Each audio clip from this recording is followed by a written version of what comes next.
group? Is that way it comes right from God? The message has come to this group and nobody else has gotten the message.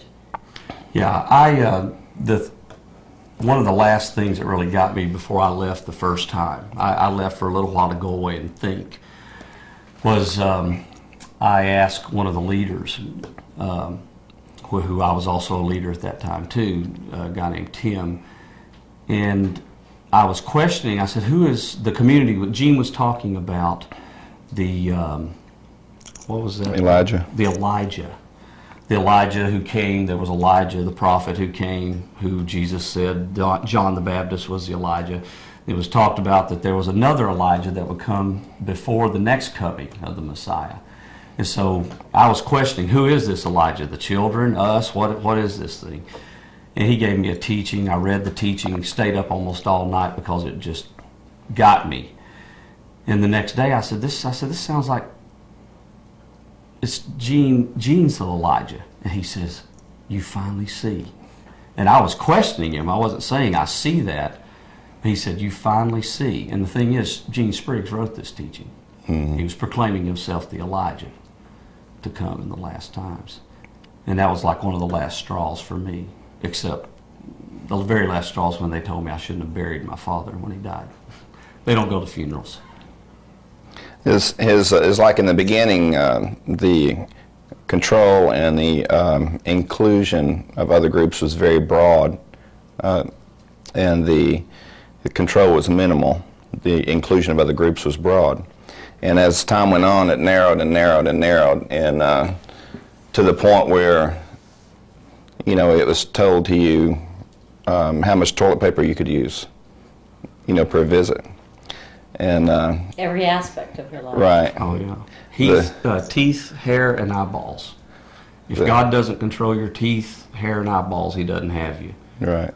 How long to cut your hair, when and how often to brush and floss your teeth, and if you should wear sunglasses or not on your right. eyeballs, or have glasses or whatever.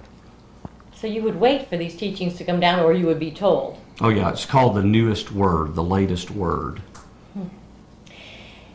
You know, on the surface, and we went up and just spent a few hours with the community in Rutland, Vermont, an extraordinarily attractive lifestyle. Children who behave, people who get along, who sit around and listen to music, who dine together at night, who aren't commercial and consumer-oriented, who seem very to be on the right track. Do you believe that this other side, this darker side, is still there, or has the community changed? Oh, it's still there. Still there. No doubt about it. I just spoke with my daughter not before last, and it's obviously still there. Why do you say that? Because the people there live under fear. That's what holds them there. Mm-hmm. They're scared to death. My 11-year-old son, I went up and stole my 11-year-old son away 2 years ago, and because he wanted to come live with me. He came out with a backpack ready to go.